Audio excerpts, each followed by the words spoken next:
अस्सलाम वालेकुम दोस्तों, मैं हूं आपका होस्ट चांद्राजपूत और आप देख रहे हैं चांद्राजपूत चैनल। एक बार फिर आपको मैं अपने चैनल चांद्राजपूत पे खुशामदीद कहता हूं और आपकी खिदमत में हाजिर हूं एक और न्यू वीडियो लेकर। आज की इस वीडियो में जनरल नॉलेज के 5 सवाल पूछे जाएंगे।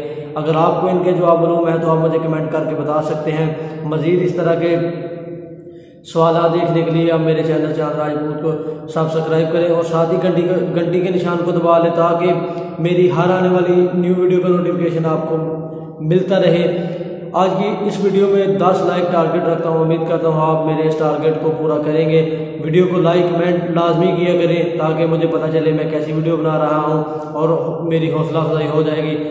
तो चलो बिना किसी टाइम वेस्ट किए हुए वीडियो शुरू करते हैं।